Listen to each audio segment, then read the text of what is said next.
Now, you know you done forgot the duty and the bow.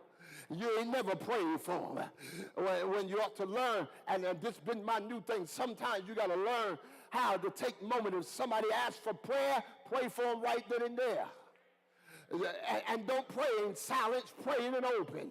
Let the prince of the air hear who you're talking to. Turn to your neighbor and say, you got any soldiers in the house? We don't need any cowardly soldiers. We need somebody who knows how to talk to the God of heaven, who knows how to talk to the God of all things and say, look, you and I got a relationship, and I'm bypassing who's standing in the way. You gotta be able to talk to God. Then you gotta know in kingdom experience how God works. One of the problems we face is we don't know how God works. I saw this cute illustration on somebody's post just a few days ago, and I try to look at Facebook and all that social media stuff to get the positiveness out of it because they got enough craziness all by itself. And I saw something that was really cute, you know. It had where they had three men, and they was positioned interestingly. There was one man on the right. He was representing Jesus. Then the human being was on the steps, but he was backed up at the door where he could not see unless they came from beyond the partition of the wall, who was on the left side or the right side of him.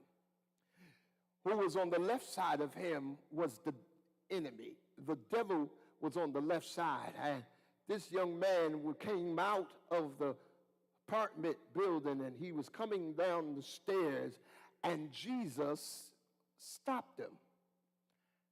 Wait. So he stood. Jesus didn't say why. Just told him, don't move, wait. And he wants an explanation from Jesus. I gotta go. Why you got me waiting? Jesus didn't say anything. He just put out his hand. Wait. The guy was pasting the sector where he was standing, and he was waiting, and he was getting irritated because time is passing by, and he's upset because he's waiting but don't know why Jesus is telling him to wait. And CJ, he's waiting, but he's got an attitude now that's developing because no one is telling him why he's waiting. Jesus just keeps stopping him. Wait. And then while you're looking at it, what the guy on the stoop doesn't know, Brother Morris, is that Jesus is telling him to wait because the devil is hiding on the left side with a 2x4. And if he steps down off the stoop, he's going to hit him. Y'all got that illustration? Then how many of you in here may not want to admit it, but you're getting upset with God because you've been waiting for a long time, and you going, I don't understand, this doesn't make sense, I've been waiting too long. You promised me that you was going to make a way. You promised me you was going to deliver. You promised me you was going to give me this. You promised me you was going to give me that, but you don't do anything but say, wait. That's why he gave you that scripture. That scripture, I like my favorite verse. Sometimes it get on my nerves, but it's my favorite verse, Isaiah 40:31. But they that wait upon the Lord shall renew their strength. They shall mount up with wings as eagles, and run and not be weary, walk and not faint. While you're waiting, he's telling you, hold on, because you don't see where the enemy is hiding.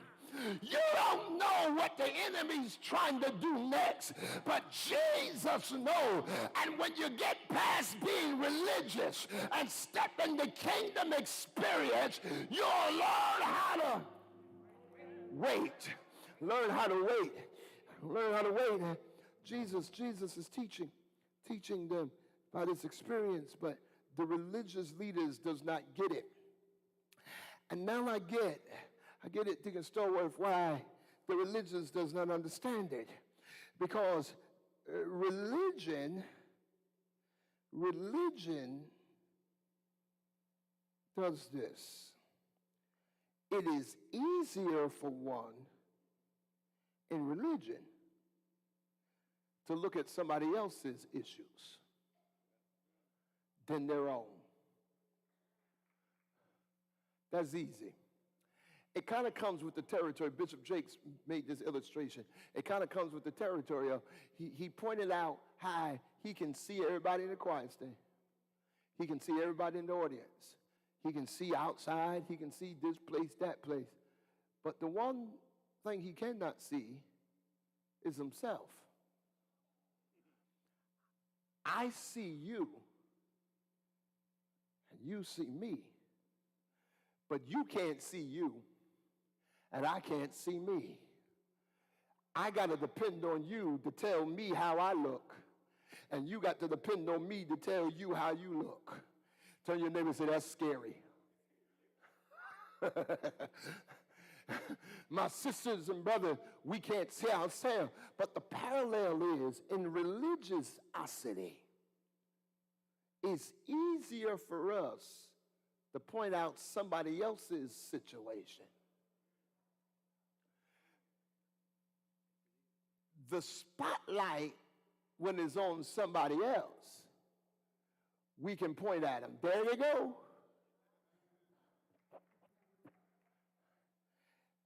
That's what religion does. Religion points out everybody else's stuff. But religion doesn't get you to look at your own stuff.